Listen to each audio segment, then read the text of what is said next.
You can make $1,000 a day using a new app where people don't even spend the night at your place. And the hack for this now is that it doesn't violate short-term rental laws because it's not a short-term rental if no one spends the night at your house.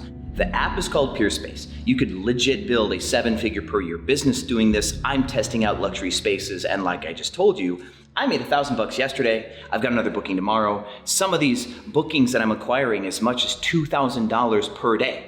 In this video, I'm going to teach you what is Peerspace, how to use Peerspace, things to add to your Peerspace to make it better, ways that you could upsell people on Peerspace, and common issues that arise that you should just be very well prepared for.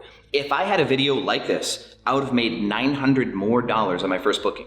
Stuff that happened within my reservation with the guy, and I should have just billed him an extra $900, and it was standard, but I did not do it because I did not know. So let me teach you how to do all this stuff, make a bunch of fat money on Peerspace. Let's go.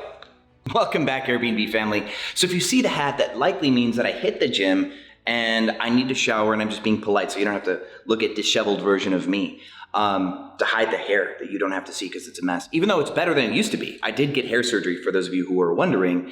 So thank you for your patience in my previous videos where I tried to like emo swoop away my receding hairline. Yes, money does buy you happiness if it buys you a new hairline. Ta-da. Here's my initial thoughts on Peerspace. So Peerspace being a by the hour type of platform, the types of persons that book are going to be completely different than your typical Airbnb guests. If you've been studying Airbnb or are an Airbnb host, let me first give you the differences with Peerspace.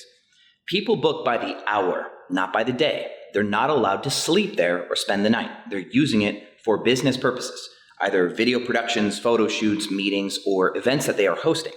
Now, my common types of guests so far have been productions, video, and events. I haven't had any meetings and so far no photo shoots yet. I had a photo shoot almost happen where like a band was going to use my piano in the skyline, and that was going to be my first reservation, but they canceled because of a booking situation. But anyway, those are the types of bookings that you get. And what you'll notice with something like that is you're going to get a lot of local traffic. So a lot of local networking and local promotion for your Peerspace listings is going to do you well. Where with Airbnb, your travelers might come from Chicago, right? Or they might come to Chicago if you're in Chicago right now. But they're going to go from one city to another, and capturing like repeat direct bookings can be tough. With Peerspace, when you work with locals, working with local professionals, getting repeat bookings is going to be a standard thing. There might be a small group of professionals that start to know about your property if you build it well, and it will feed you for a long time. So it's a really cool change to our business strategy when it comes to properties. Now, another thing that you need to know is you have two paths. You really have two paths from my experience on Peerspace, and I have both types of properties here. You have the dry property, very much like a studio, just clean, open space. It's great if you have big natural window light, but also the ability to kill the window light. So that way people just have a neutral space to work with, and they build from themselves. They can green screen, they can lay backdrops, they can do whatever they want. It's cool if you take an Airbnb studio, like a big floor plan studio that has your furniture where people can spend the night, but then if people book the Peerspace, they can easily move coffee tables and carpets around and create the floor that they need, right? So that's one style. And then the second style is the look. You actually build for a look. Imagine a themed property. Right? If you did like a Mario themed house or like my unicorn house in Philadelphia, that would be a perfect place for Peerspace. But the floor plans still need to be a little bit more open in my experience. If you have this really crammed property and you made it a theme because the floor plan otherwise sucks, it's going to be really hard to shoot content in like a really stuffy place. So if you're going to Peerspace, try to find more open floor plans just because with the way cameras work, camera angles, like focal length, you need to give people room to work. And that's going to be one of those tips, but you can go with the look. And my look is luxury. I've got a piano, I've got big artwork, and I've got the skyline. My property is getting booked for nighttime. If you can see, it's freaking gorgeous at night. And this is why people book my place, is so that way what they can get in the background is that powerful Dallas skyline traffic penthouse look. And that's what they're using it for.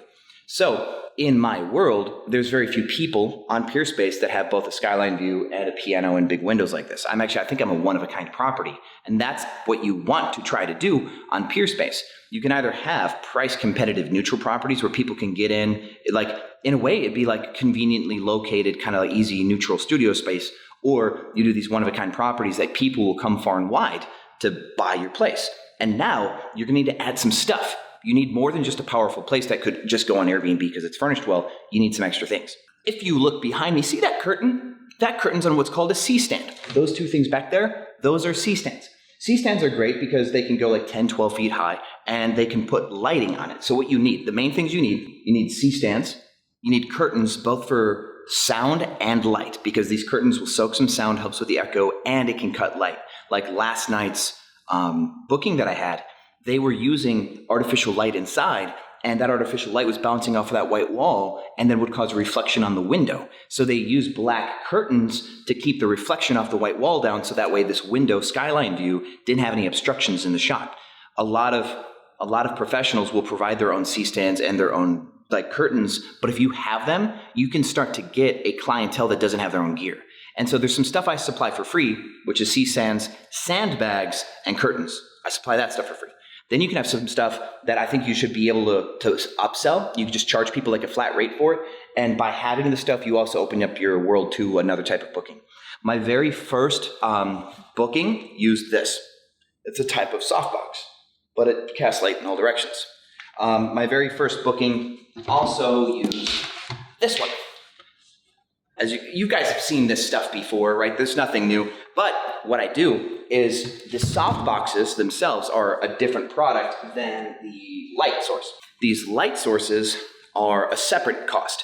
So this is a 150 watt continuous light source. And so if somebody wants to rent from me light, I have continuous light like these, and then I have strobes for flash photography. I rent them as a bundle. So I've got a light bundle.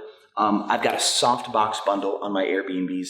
I've got a sound bundle, which I'm using some of the stuff, and then I've got camera bundle. And so that way people can actually shoot if they don't have their own cameras. I lastly have, I call it a movement bundle, where I've got shoulder mount, a Ronin gimbal, and then I've got the tripod that my camera that you're watching from is on, and it's a fluid head tripod, and I've got rollers, so you can actually roll this fluid head tripod around. A movement bundle. This stuff is still theoretical. No one has actually paid for my extra cameras or my movement bundle, but people have needed C-stands, curtains, continuous lighting, and the soft boxes. Those matter. What else I can tell you is when you make your Peerspace, if your place has a nighttime look and a daytime look, and they change, like my skyline is an important thing, you want daytime photos so people can see the space for what it is, and you want to create concepts. I cheated. I actually used my YouTube content, and I put it in my Peerspace listing, and this really helped me get bookings.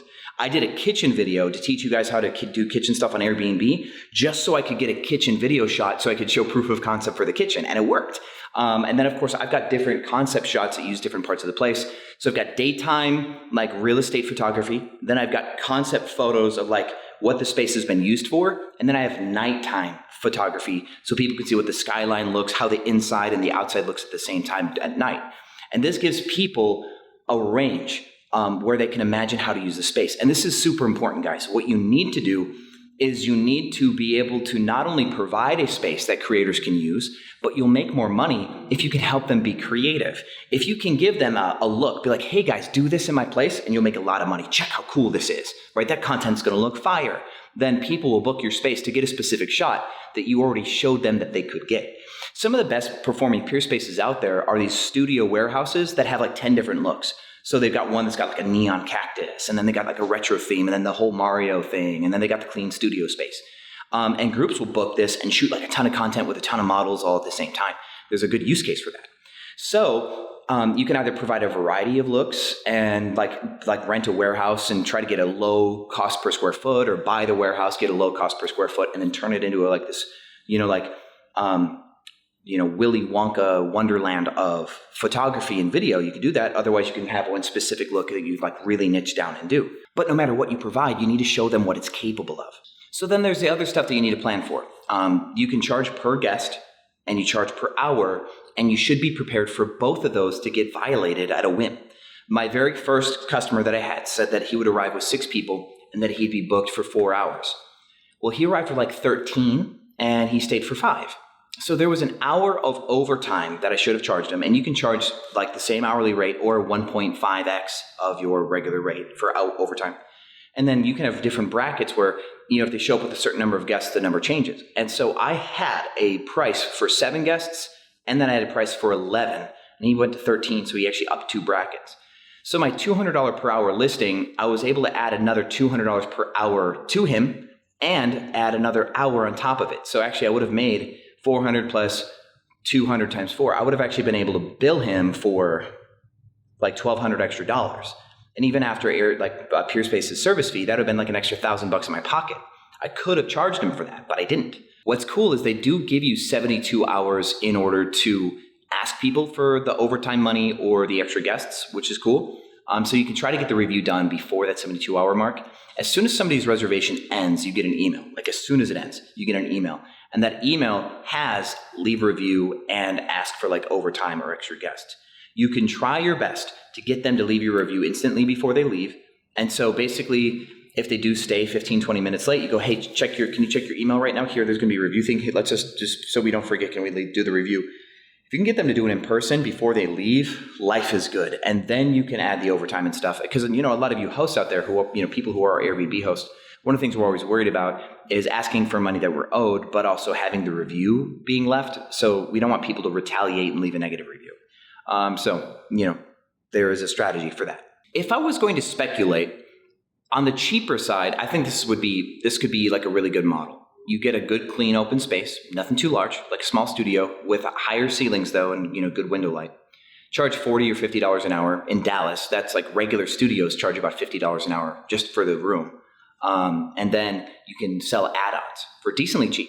One of the local studios charges $50 an hour, but then if you want to use C-stands and curtains or light and stuff, some other stuff like they charge a flat rate, like $70 for the gear to use it. So what you could do is you could charge $40 or $50 an hour, and then if somebody wants to use C-stands and curtains, charge $20. If somebody wants to use your soft boxes, charge $50. If somebody wants to use your lights, charge another $50. If somebody wants to use a camera that you provide, multiple cameras that you provide and tripods, charge $70 or $100. If somebody wants to use your audio, charge another $50, stuff like that. And so what you can do is you can show up in a lot of searches where people go to book your place and then they realize that they need this extra gear, and out of convenience, they'll pay you for a bunch of extra stuff. So if somebody books your place for 3 or 4 hours for a shoot, you get $200 for the shoot, but then they pay for the light, the soft boxes, the C-stands. You just get extra $120 in your pocket for stuff like that.